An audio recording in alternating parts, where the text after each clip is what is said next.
A young man applied for a job at a large printing company. He passed the first interview and was going to meet the director for the final interview. The director saw his resume, and it was excellent. At the interview, the director asked, "Have you received a scholarship for school?" The young man replied, "No." "Was it your father who paid for your studies?" asked the director. "Yes," replied the young man. "Where does your father work?" asked the director. "My father is a blacksmith," replied the young man. The director asked the young man to show him his hands. He showed a pair of soft and perfect hands. "Have you ever helped your parents at their job?" asked the director. The young man said, "Never.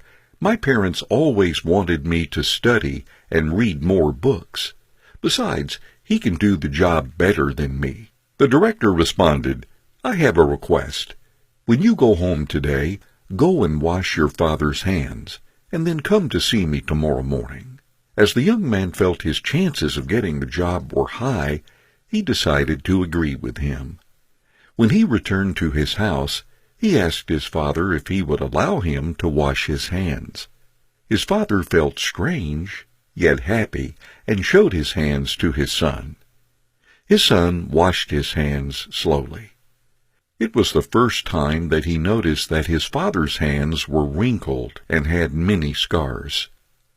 Some bruises were so painful that his skin shuddered when he touched them.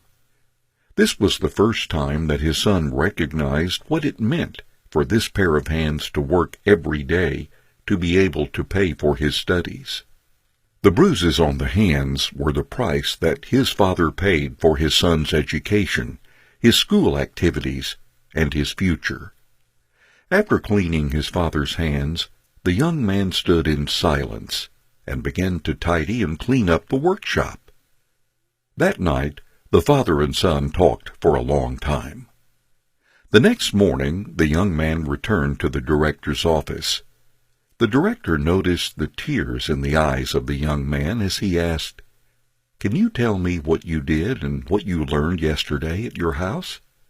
The young man replied, "I washed my father's hands, and when I finished, I stayed and cleaned his workshop.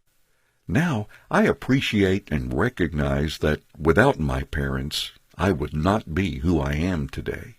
By helping my father, I now realize how difficult and hard it is to do something on my own. I have come to appreciate the importance and the value in helping the family." The director said, "This is what I look for in my people.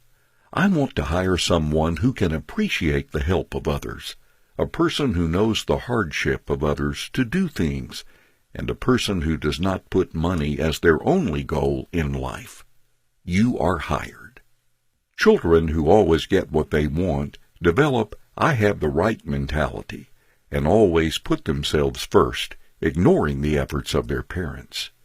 If we are this type of protective parent, are we really showing love, or are we destroying our children? These type of parents may feel that they're showing love to their children, but they are actually destroying them. It's great to give your children a great life, but when you're washing the floor or painting the wall, please let them experience that too. After eating, have them wash the dishes with their brothers and sisters. The most important thing is that your children learn to appreciate your efforts, to experience the difficulties, and to learn the ability to work with others to get things done.